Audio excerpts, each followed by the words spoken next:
welcome to video 2. So by now you've set up your image, you've cropped it, and it fits at your thing. So now we're kind of ready to play with the toolbar.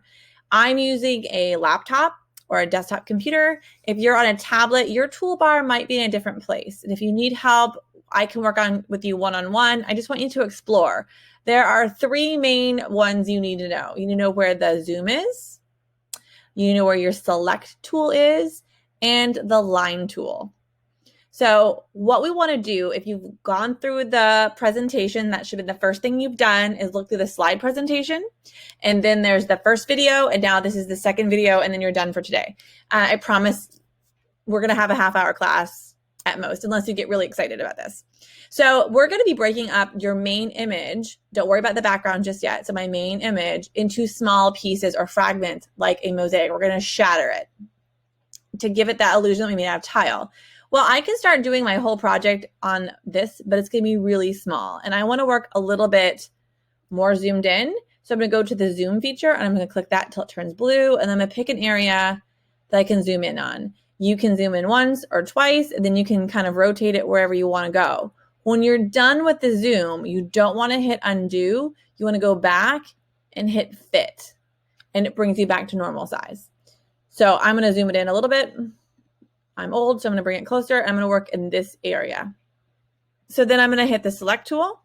And now I could do different things if I wanted to, but really I want to go to the line tool. Next to the line tool is a drop-down button. It gives you all these selections, and I want to hit polyline. So I have a little cross, and so now we're going to be creating shapes, and you can just make polygon shapes.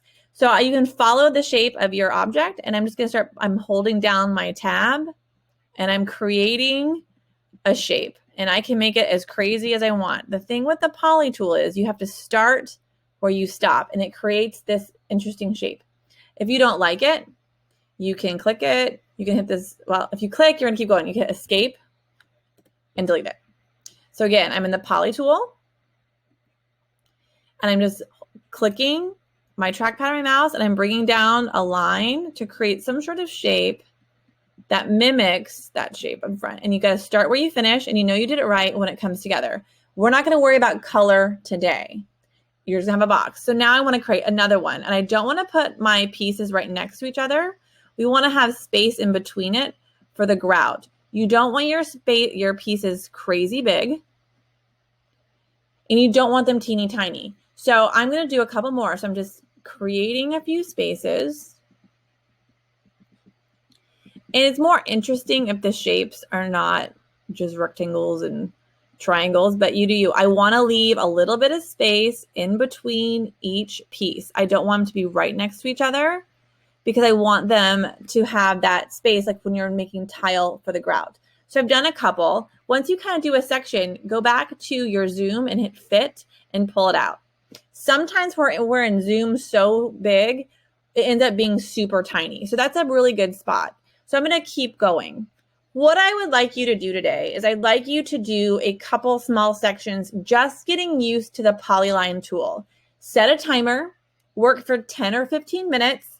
Once you've done 10 to 15 minutes worth of polylines, you can stop, go back to your Google Classroom assignment and turn it in. This is attached to Google assignment, and once you turn it in, it's mine, and you can't edit it until I return it back to you.